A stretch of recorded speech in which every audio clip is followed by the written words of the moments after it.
Buen día, hermanos, ¿cómo les va? Bueno, gracias a Dios esta mañana pudimos hacer memoria del Señor como fue instituido por Él. Es un mandamiento de Dios. Él dijo, haced esto en memoria de mí cada primer día de la semana, y nosotros lo hacemos, y gracias a Dios porque lo hemos podido hacer. Y ahora vamos a tener una breve meditación. Quería compartir con ustedes 8 versículos, en realidad 9, que se encuentran en el Evangelio de Juan. El Evangelio de Juan es de los 4 evangelios el que más ocupa de la última semana de vida del Señor en la tierra. Si ustedes van a leer el último día de vida del Señor en la tierra en los demás evangelios, se van a encontrar con esta novedad. Juan comienza a relatar la última semana de vida del Señor en el capítulo 12 y sigue así hasta el capítulo 20. Y casi la mitad de su evangelio él la dedica a la última semana de vida del Señor.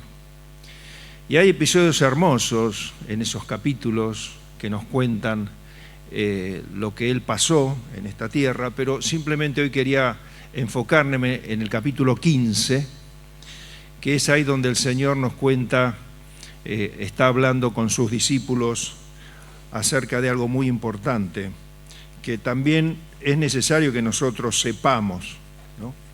Capítulo 12, el Señor viene hablando acerca de su entrada. Juan cuenta acerca de la entrada del Señor en Jerusalén. Aquel momento cuando el Señor entra con la comitiva y la gente está muy contenta porque viene el Señor y entra en Jerusalén. Capítulo 13 está contando acerca de esa cena que tuvo el Señor en el aposento alto con sus íntimos. Allí el Señor dijo cosas muy duras. Dijo que uno de ellos le iba a traicionar, uno del grupo le iba a traicionar. Habló acerca de Pedro también, que Pedro le iba a negar, y tantas cosas que fueron realmente fuertes para los discípulos. Capítulo 14 está la despedida del Señor. Cuando el Señor les dice a estos discípulos que estaban en esa cena, el Señor les había lavado los pies y dice, bueno, ahora tengo que ir al Padre. Eran noticias muy duras que ellos no entendían. Y capítulo 15 nos habla acerca de la vid. Y el versículo 31 del capítulo 14, nosotros ahí comienza diciendo el Señor, estando en el aposento alto, mas para que el mundo conozca que amo al Padre, como el Padre me mandó y como el Padre me mandó, así hago, levantaos, vamos de aquí. El Señor ahí bajó del aposento alto, dejó ese lugar y comenzó a caminar por las calles de Jerusalén. Iba a atravesar el torrente de Cedrón, y luego enfrente del torrente de Cedrón está el huerto de Getsemaní, donde el Señor es entregado. Era una noche difícil para todos. La cena se había interrumpido. Ellos habían salido, iban detrás del Señor, y el Señor entonces les comienza a hablar lo que ahora vamos a leer. El Señor les dice, yo soy la vid verdadera y mi Padre es el labrador. Todo pámpano que en mí no lleva fruto lo quitará, y todo aquel que lleva fruto lo limpiará, para que lleve más fruto. Ya vosotros limpios estáis limpios por la palabra que os he hablado. Permaneced en mí y yo en vosotros. Como el pámpano no puede llevar fruto por sí mismo si no permanece en la vid, así tampoco vosotros si no permanecéis en mí. Yo soy la vid, vosotros los pámpanos. El que permanece en mí y yo en él, éste lleva mucho fruto, porque separados de mí nada podéis hacer. El que en mí no permanece será echado fuera como pámpano y se secará, y los recogen y los echan en el fuego y arden. Si permanecéis en mí y mis palabras permanecen en vosotros, pedid todo lo que queréis y os será hecho. En esto es glorificado mi Padre, en que llevéis mucho fruto y seáis así mis discípulos. Hasta acá nomás. Hoy se habló de glorificar, pero quizás muchos no entienden o no entendemos qué significa glorificar. Cuando nosotros hablamos de glorificar, es manifestar la dignidad de una persona. Y acá el Señor les está diciendo eso. Si ustedes permanecen unidos al Señor Jesús, a Él, ustedes van a manifestar las virtudes y la dignidad de Dios. Eso es lo que quiere Dios. Que cada creyente manifieste las virtudes de la dignidad de Dios. Eso es glorificar. Significa eso. Manifestar la dignidad de una persona. Y entonces el Señor les está diciendo la única manera por la cual nosotros podemos manifestar la dignidad de Dios, que es unido a Jesucristo. Y entonces les estuvo hablando estas cosas a los discípulos. Y acá también les está hablando acerca de dar fruto. Y les cuenta la historia de la vid. Yo estoy seguro que si les pregunto a todos ustedes, a la gran mayoría, ustedes me dirán, sí, yo quiero dar fruto, ¿no? ¿Usted quiere dar fruto para el Señor? Sí, yo quiero dar fruto. Todos queremos dar fruto. Debiera ser el deseo que cada creyente tenga. Pero también si yo les pregunto a cada uno de ustedes si damos fruto, seguramente ustedes me dirán, y no es el que yo quisiera y estoy seguro que no es el fruto que Dios quiere que dé. Eso nos pasa en la vida. Y a veces atravesamos tiempos de frustración porque nos damos cuenta que no estamos dando el fruto que Dios quiere que demos para Él. Y por eso el Señor les está contando esta historia a los discípulos. Si ustedes siguen leyendo los capítulos que siguen, venían tiempos muy difíciles. Ellos iban a ser perseguidos. Ellos iban a dar razón de la fe ante las persecuciones. Y una situación tremenda se les avecinaba. Y el Señor les está diciendo la única manera en la cual podían tener vida y soportar todas esas dificultades era unido a Él.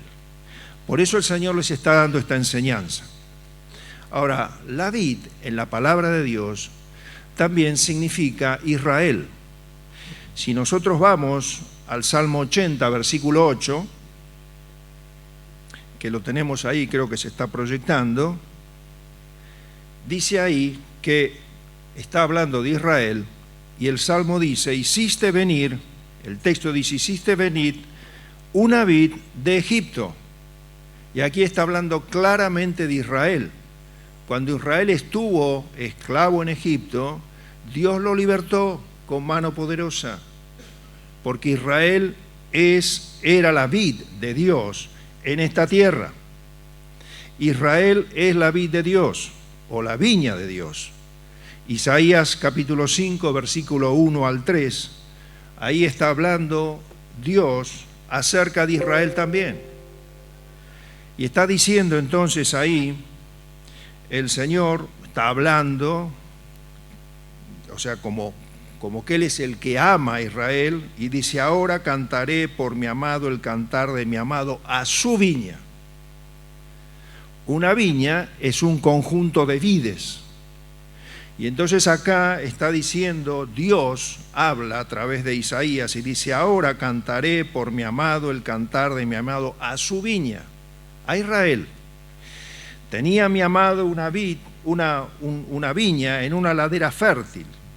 La había cercado y la había despedregado y había plantado de vides escogidas, había edificado en medio de ella una torre y hecho también en ella un lagar, y esperaba que diese uvas, y dio uvas silvestres. Y entonces ahora se la pregunta Dios, ahora pues vecinos de Jerusalén y varones de Judá, juzgad ahora entre mí y mi viña.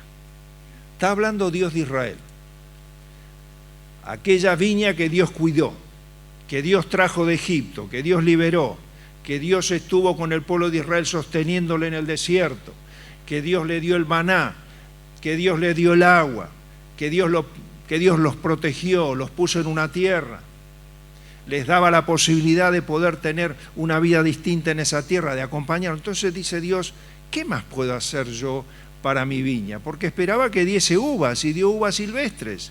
¿Y por qué dio uvas silvestres Israel?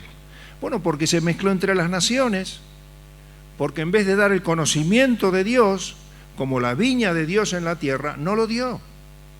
Y se mezcló entre las naciones y prosperó para sí mismo, porque a veces la prosperidad nos hace olvidar de Dios, también a nosotros los creyentes. Y entonces dice Oseas capítulo 10, versículo 1, está hablando también acerca de Israel. Y dice, Israel es una frondosa viña que da abundante fruto, pero para sí mismo, conforme a la abundancia de su fruto, es decir, abundancia de su fruto, le iba muy bien, multiplicó también los altares, conforme a la bondad de su tierra. Sí, era una tierra que Dios le había dado, pero aumentaron los ídolos. Y en su prosperidad, ¿qué les pasó? Se apartaron de Dios. Entonces Dios, estando en esa condición, esa viña, esa vid, que en vez de dar conocimiento de Dios, se estaba mezclando con los pueblos y daba uvas silvestres, edificaba altares a los dioses paganos, se había olvidado de Dios. Dios dijo, bueno, les voy a transportar a Babilonia, a ver si cambian. Y ahí entonces fueron transportados a Babilonia. Pero hay algo maravilloso, porque cuando Dios nos corrige, siempre da una esperanza. Y ahí entonces Sofonías capítulo 3, versículo 12, da una voz de esperanza a este pueblo antes de que sea transportado.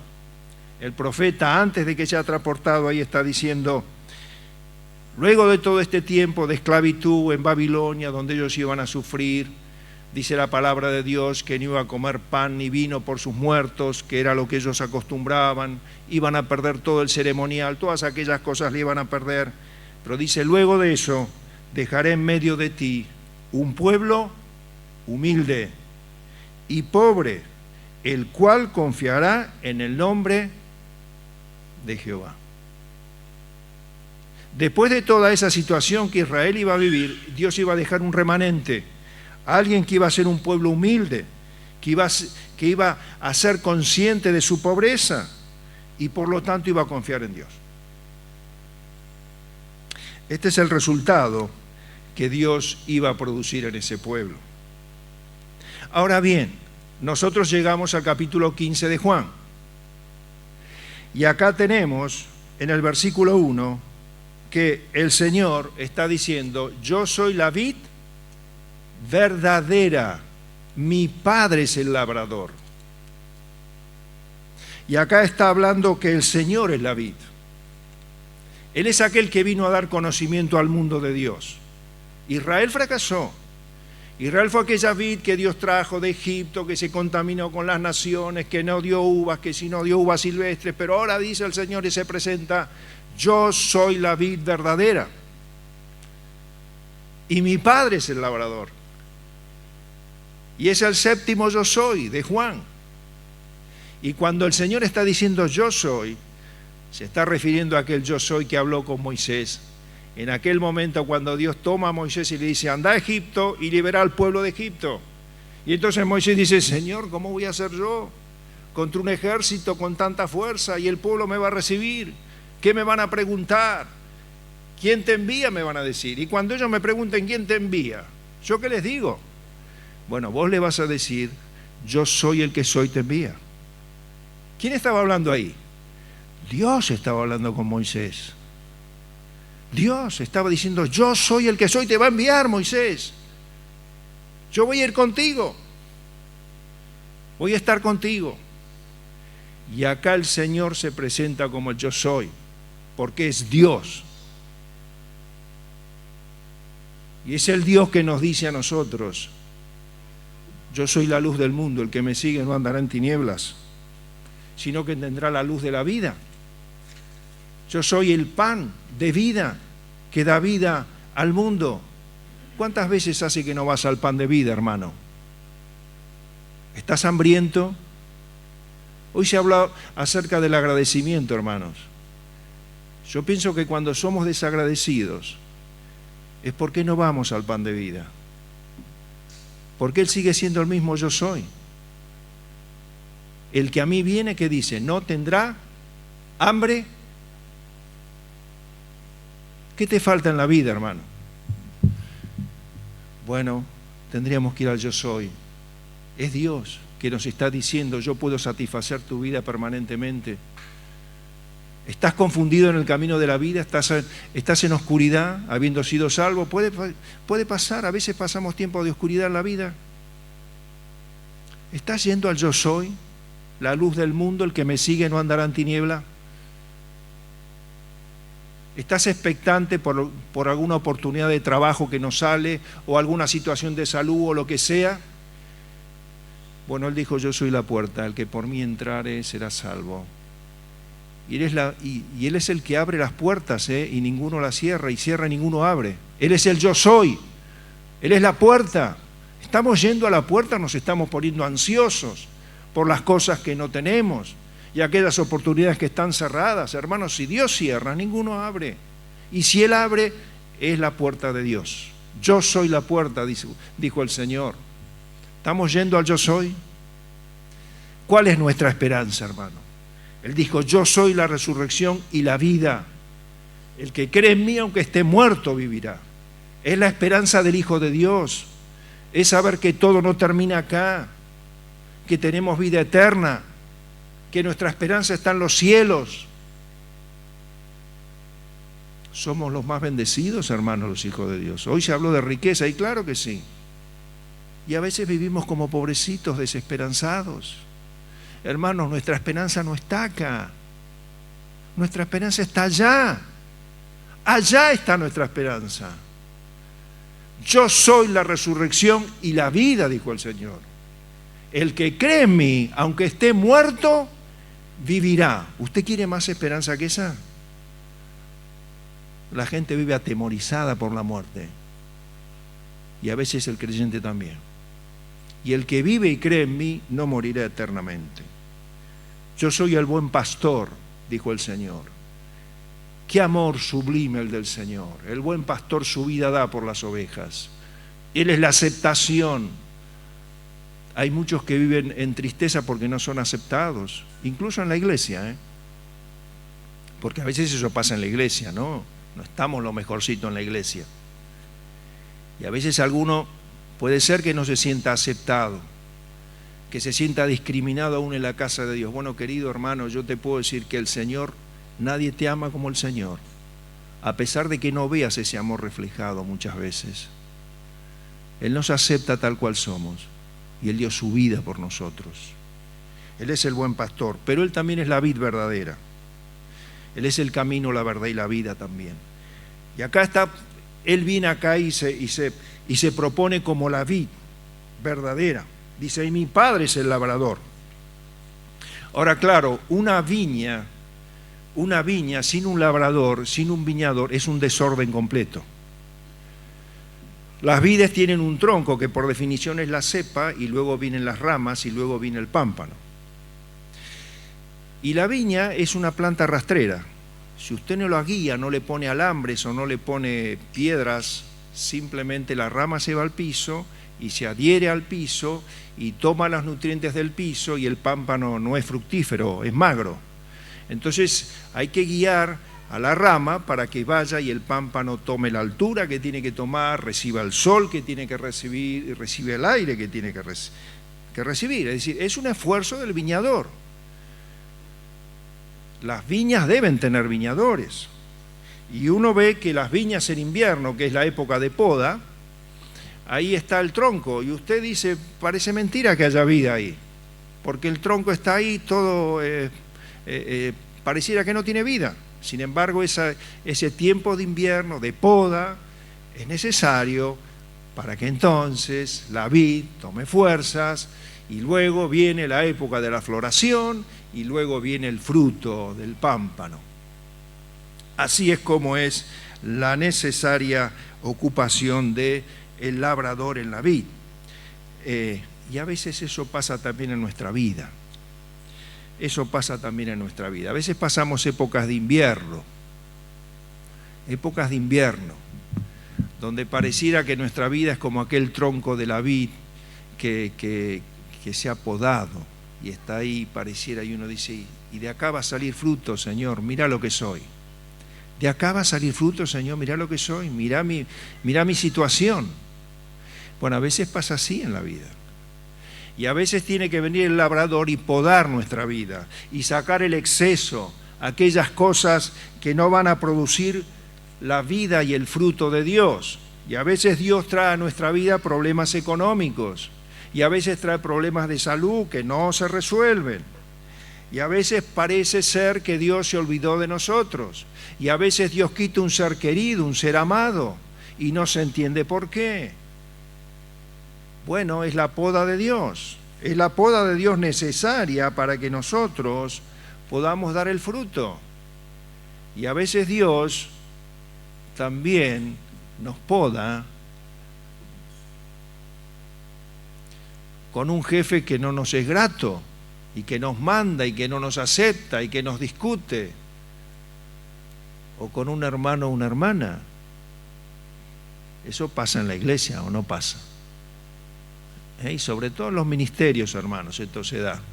La historia da cuenta que es así. Y ahí en los ministerios es donde aparecen las situaciones entre hermanos muchas veces.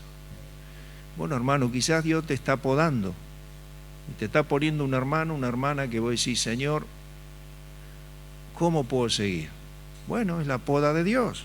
Está trabajando con tu temperamento, con tu carácter, con el mío, con el de todos nosotros, porque es necesario. La situación de conflicto es necesaria en la vida.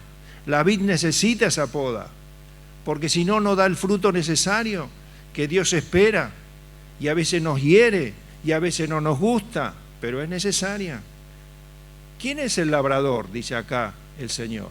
Mi Padre. Dios es el labrador. Y es mucho más sabio que nosotros. Mucho más sabio que nosotros. La tijera del labrador va al lugar justo y correcto. Y así lo dijo también San Pablo. Dice Pablo en 2 Corintios capítulo 1, versículo 9 al 10, está hablando también de una prueba difícil que él pasó.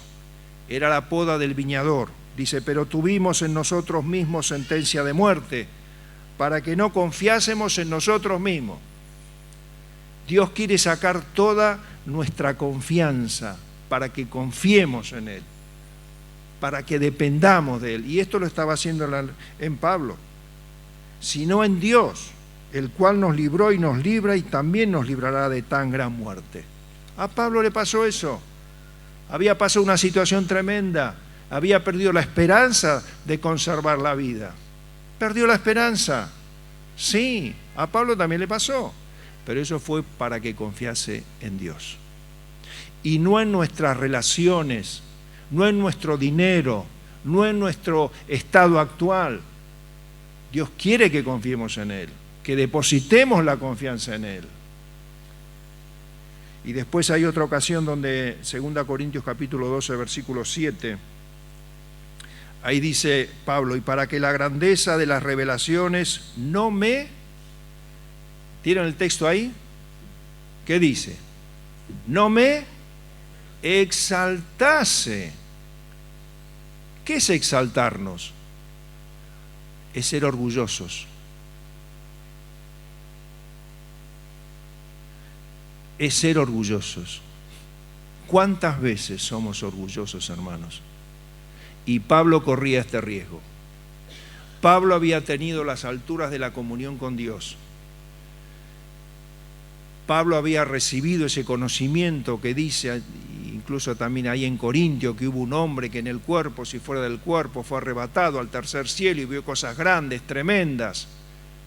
Y yo creo que cualquiera de nosotros, con todo lo que hubiera visto Pablo, hubiera venido acá, se hubiera sacado unas selfies, hubiera contado, ¿no?, cuánto Dios me bendijo y lo que tengo para compartirles, ¿no? Hubiéramos dicho eso. ¿Saben la experiencia que tuve, vi cosas tremendas? Hubiéramos dicho enseguida. El primer domingo que sigue, vengo aquí y lo cuento. Y sí. ¿Saben cuánto tardó Pablo en contar esta experiencia? 14 años. Y ahí la contó recién. La contó porque necesitaba expresarle a estos hermanos, bueno, que él había tenido una experiencia con el Señor porque lo estaban desestimando. Entonces dice ahí Pablo, para que la grandeza de esas revelaciones no me enorgullezcan, no me exaltasen desmedidamente. A veces hacemos un poquito para Dios y nos creemos, no sé, hermanos, somos vasos de barro, somos siervos, nada más. Entonces, para que no me exaltasen, me fue dado ¿qué? Un aguijón en mi carne. Fíjense el detalle, un mensajero de Satanás que me abofetee para que no me enaltezca sobremanera. Un mensajero de Satanás. Dios le envió un mensajero de Satanás a Pablo. Dios le envió un mensajero de Satanás. Una enfermedad, suponemos, ¿no? Porque también Dios es el Dios de Satanás. También Dios es el Dios del diablo. Y Dios no puede hacer, el diablo no puede hacer nada si Dios no se lo permite. Hermanos, el diablo destruiría nuestras vidas y destruiría todo lo que tenemos si Dios no nos guarda y nos protege. Quizás muchas veces lo ignoramos, seguro, ¿no? Pero ¿de cuánto Dios nos libra del diablo? Pero en este caso, Dios dijo, bueno, le permitió un mensajero del diablo que abofetee a Pablo y le traiga esa enfermedad que la tuvo hasta el final de sus días. Hasta el final de sus días Pablo tuvo esa enfermedad en su cuerpo. Pero ¿qué era necesario en él? La humildad. La humildad. Que era lo que Dios estaba buscando para que dé fruto para Dios. Y acá en este capítulo se habla de permanecer. Si ustedes siguen leyendo, el Señor dice, todo pámpano que en mí no lleva fruto, lo quitará, y todo aquel que lleva fruto lo limpiará para que lleve más fruto. Acá no está hablando de que un creyente puede perder la salvación, ¿no? Porque cualquiera de nosotros diría, bueno, acá está diciendo todo pámpano que en mí no lleva fruto lo quitará, ¿no? Y ese pámpano después sigue el texto y dice que los echan al fuego y arden y se pierden. Acá no está hablando de que se pierde la salvación, hermano, para nada. No se puede tomar un texto y hacer una enseñanza acerca de esto. El Señor dijo que ni la muerte, ni la vida, ni ángeles, ni principados, ni potestades, ni lo presente, ni lo porvenir nos pueden separar del amor de Dios que es en Cristo Jesús. Dios nos ama en Cristo. Dios no me ama a mí por el amor que yo le tengo a Él. Porque ¿cómo es mi amor para con Él? ¿Cómo es tu amor para con Él? Y a veces estamos acá. Y a veces estamos acá. A veces cantamos glorias al Señor y a veces maldecimos. Aquel que se nos cruzó con el auto mal, o aquel que no me dejó entrar en el supermercado, o aquel que me dijo, ¿no somos así? Hermano, Dios nos acepta por Cristo, por eso la salvación no se pierde. Por eso la salvación está asegurada en su justicia, no en mi justicia. Entonces no hay que tomar este texto para decir que la salvación se pierde. No, eso es una herejía. La salvación no la hemos de perder. Estamos seguros en las manos de Dios. Nuestra salvación está asegurada en Cristo. Pero debemos dar fruto. Y para dar fruto hay que permanecer en la vid. Y entonces la pregunta es, ¿cómo hago para permanecer en la vid? ¿Cómo hacemos para permanecer en la vid? Bueno, teniendo, hermanos, nuestra mente orientada hacia Dios en el diario vivir, es la única manera. Dios ya se lo dijo a su pueblo en la antigüedad. En Deuteronomio 6, del capítulo 6, versículos 6 al 9, Dios le había dado a Israel un mandamiento. Les dijo, estas palabras las vas a hablar todo el día. Cuando te levantás, cuando te acostás, cuando estás trabajando, se la vas a contar a tus hijos, la vas a repetir, etcétera, etcétera. ¿Qué estaba queriendo decir Dios? Vas a tener que pensar en mí, todo el día en mí. Porque tal cual pensamos, así somos. Entonces es importante pensar en el Señor para permanecer en la vida. Porque nuestros pensamientos van a ir por un montón de lados en el día. y tenemos que trabajar y hacemos bien, y tenés que estudiar, y tenés que estar en tu familia, pero tu mente debe estar orientada hacia las cosas. ¿De qué significa eso? Resolvemos las cosas como hijos de Dios. Ahora vemos las circunstancias como hijos de Dios. Las circunstancias que se atraviesan en la vida como hijos de Dios. Salimos a recrearnos, a salir con la familia o con quien sea, ¿y qué hacemos? Oramos a Dios. Señor, guardámonos, ayúdanos, protégenos, permití que nuestro día, aún en la recreación, sea bendecido por ti. Eso es tener la mente orientada a Dios. Señor, dame hoy poder hablarle a alguno del Señor.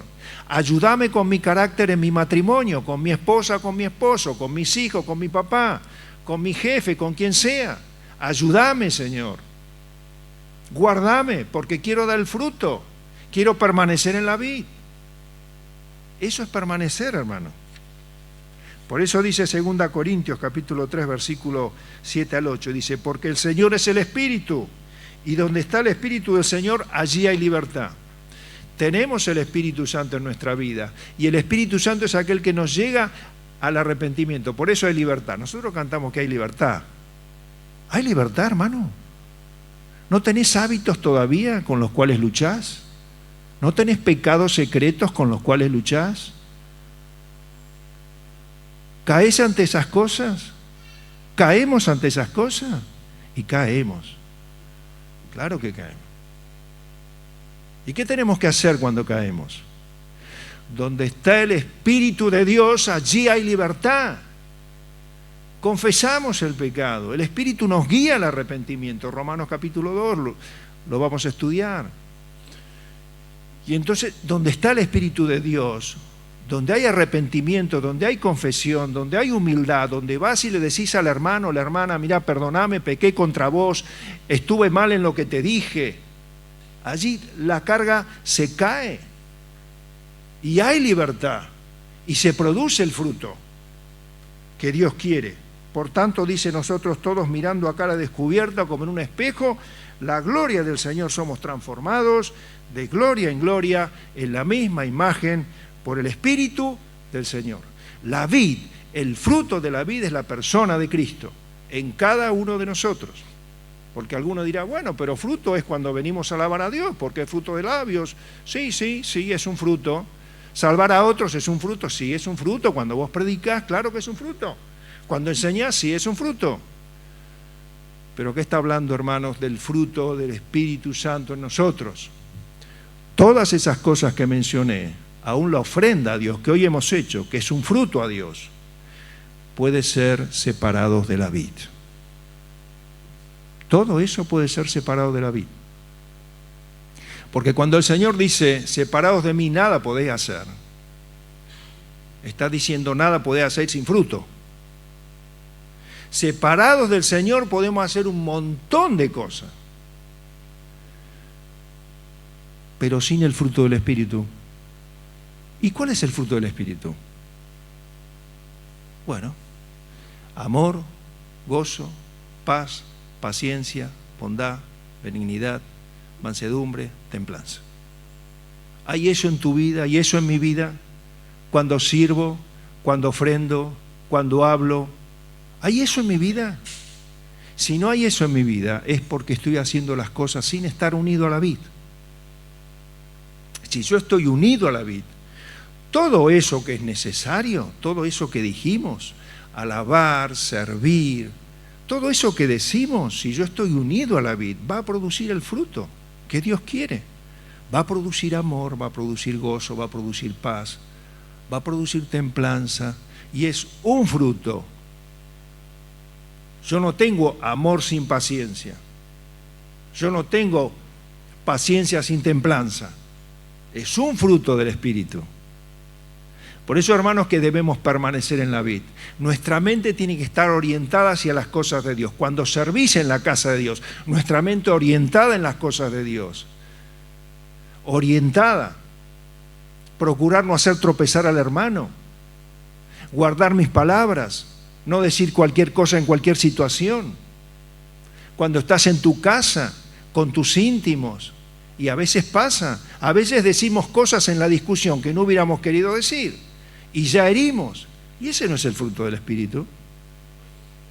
Ese es el fruto de mi egoísmo, de mi soberbia. Y entonces permanecer en la vid, ¿qué es? Bueno, Señor, perdóname. Otra vez, necesito que tú me restaures para que realmente pueda dar la imagen de Cristo. La imagen de Cristo.